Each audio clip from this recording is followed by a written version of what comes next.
Olá, eu sou a professora Marjorie. Estou de volta com o segundo tópico da unidade 1 da disciplina de didática. Neste tópico, exploraremos a trajetória histórica da didática. De onde veio a didática? Quem a criou? Vamos lá? Sabemos que a educação escolar já passou por muitas mudanças, não é mesmo? Percorreu um longo caminho até chegarmos aonde estamos. Mas você conhece o pai da didática? Você sabe quem ele é? Pense um pouquinho. Acertou quem respondeu que foi Comênio, o autor da primeira obra clássica sobre a didática, chamado Didática Magna. Vamos conhecê-lo? Este é Comênio, ou Comênios. Foi ele o primeiro educador a ter a intenção de que os conhecimentos fossem difundidos para todos, criando os princípios e as regras de ensino. Comênio elaborou uma proposta de reforma da escola e do ensino com uma pedagogia que priorizava a arte de ensinar. Como ensinar? Ele se opunha aos pensamentos pedagógicos da época. A didática desse educador era baseada em alguns princípios norteadores. E quais seriam esses princípios? O primeiro deles é que a educação é um direito natural de todos. Outro princípio é que o desenvolvimento dos sujeitos deve ser respeitado. Comênio pensava ainda que a assimilação não é algo mecânico e que o planejamento escolar deve respeitar a natureza infantil, ensinando uma coisa de cada vez, contrapondo a ideia de que todo o conteúdo fosse ensinado sem lógica e sem uma ordem cronológica, sem respeitar a fase de desenvolvimento de cada aluno. Você pode estar pensando que Comênio tinha ótimas ideias. Ele tinha. Porém, mesmo que ele valorizasse a observação e as experiências do sentido, o Comênio ainda acreditava no caráter transmissor do ensino, num método único e simultâneo para todos. Ou seja, o professor fala e os alunos todos devem aprender, ao mesmo tempo, os mesmos conteúdos, da mesma forma. Além disso, o Comênio não valorizava a experiência socialmente acumulada. Então, aquilo que os alunos viviam era totalmente descartado por ele. Nós sabemos que mudanças e avanços acontecem a todo tempo. O mundo muda, as situações mudam, a didática muda. E depois dessa época que o Comênio começou com essas ideias, a burguesia acabou se fortalecendo enquanto classe social. E aí, houve o interesse que a educação fosse ligada diretamente ao mundo da produção e dos negócios.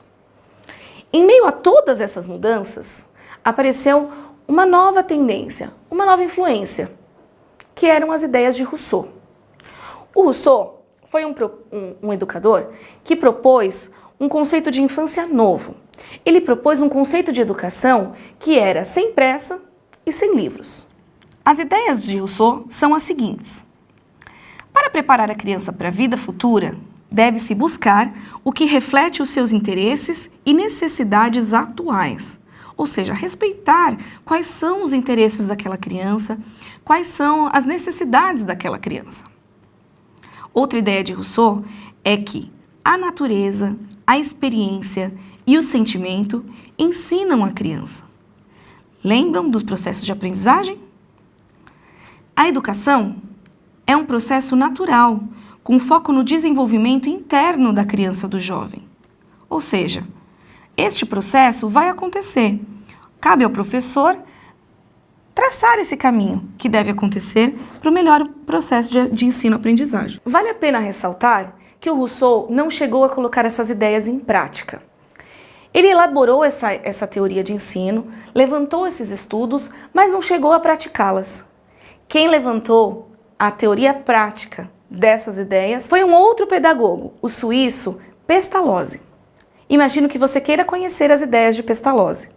Vamos lá? Pestalozzi era um educador que trabalhou até o fim da sua vida com a educação de crianças pobres, sempre em instituições que ele mesmo dirigia. Para Pestalozzi, o ser humano nascia bom e seu caráter era formado pelo ambiente em que vivia. Ele acreditava também que a transformação da sociedade só acontecia pela educação. Pestalozzi valorizava o ensino como meio de desenvolver as capacidades humanas. Além disso, ele dava muita importância à psicologia infantil, a considerando como fonte de desenvolvimento do processo de ensino. Você percebeu como são atuais as ideias do Pestalozzi? Respeitar o tempo de cada criança, respeitar as experiências sociais.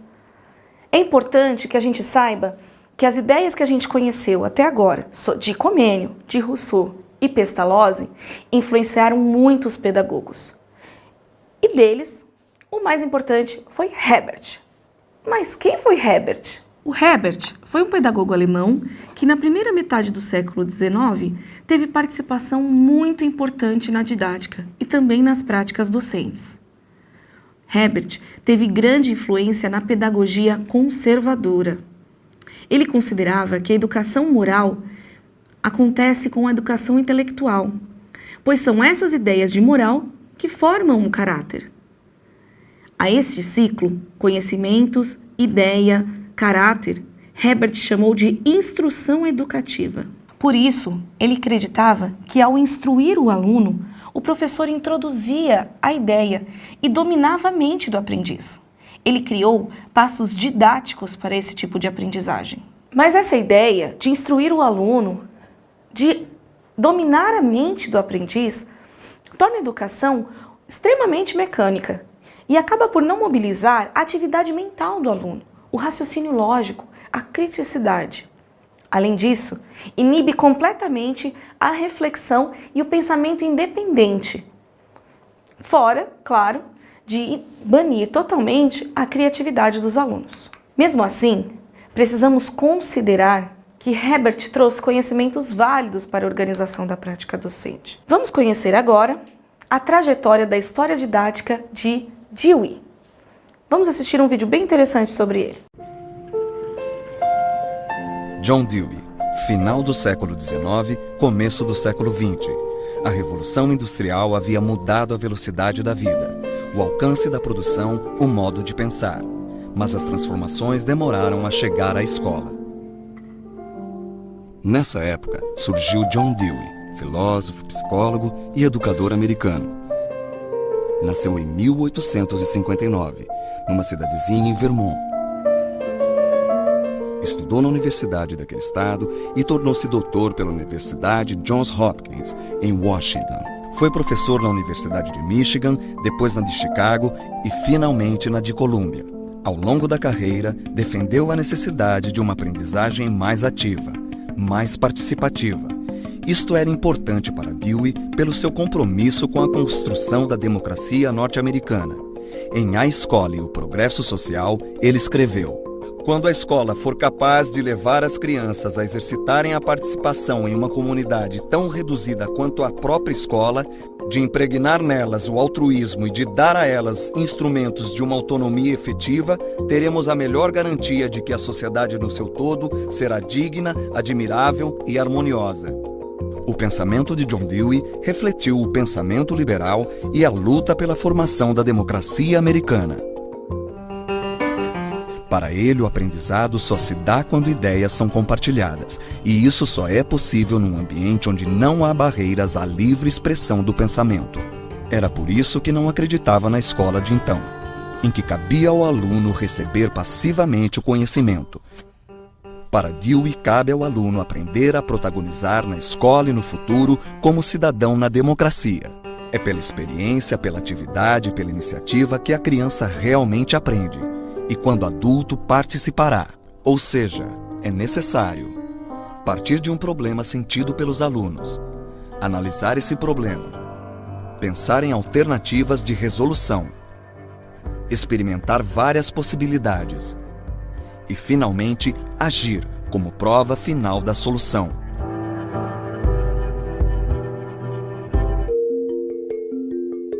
Para Dewey, cabe ao professor não expor o conhecimento que ele, professor, já tem, mas despertar o interesse do aluno, conduzindo o aprendizado por meio da experiência dele. Segundo Dewey, a educação escolar é mais do que uma preparação para a vida. É a própria vida, parte integrante e significativa da vida em sociedade, um processo colaborativo e participativo. Nos anos de 1930, Dewey se aposentou das atividades educacionais, mas continuou ativo, participando de eventos internacionais e publicando artigos e livros. Democracia e Educação, Escola e Sociedade e Experiência e Educação são algumas de suas obras de destaque.